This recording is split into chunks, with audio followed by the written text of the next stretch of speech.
Seeking bad positions in jiu-jitsu might be your secret to success. When you first start training, you want to avoid bad positions and getting submitted as much as humanly possible because you decide that it means you suck. And I don't blame you, because I did the exact same thing. Getting guillotined 3 times in one round, fucking awful. Don't want to have that shit happen ever again. So, like I did, you start to do everything in your power to avoid any sort of bad position or submission threat. And this works for a little while. But after a few months, you take a look at what you've been doing in your training and you realize, I haven't really gained much skill, and I certainly haven't learned a whole lot. Doubt starts to creep in and you feel like you're in a plateau. So you decide to go the opposite way. You try opening up in different exchanges, but then you get absolutely destroyed. Pretty much like going into battle unarmed. So now you decide that it's either stall and feel somewhat good about your game, or get mercilessly destroyed and feel way worse. But there is another way to expose yourself to these bad positions without getting destroyed. So you can actually build some confidence and composure in your rounds. Start by reminding yourself that training is just feedback. If you get caught or you get pinned, it doesn't mean you suck. It just means you need to adjust something. With that in mind, here's how you do it. Start by limiting the total options you have available in a round by beginning in a specific position. Ideally, something you're currently struggling with. Then you're going to choose 1 to 2 tools that you're going to heavily focus on in that round. Ideally, selecting things that work off one another when the initial attempt is defended. And then, when you either successfully hit your moves or you get submitted in the attempt, restart back to that original position and go again. Take note of what worked and what didn't and where you fell short so you can make adjustments in your next round or your next training session. This way, you can confidently build exposure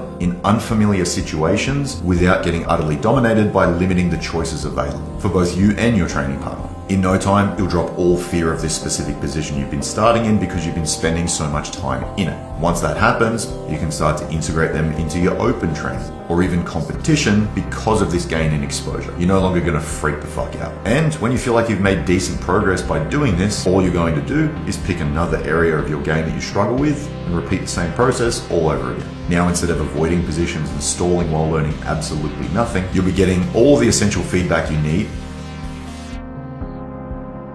through your rounds and start enjoying your training.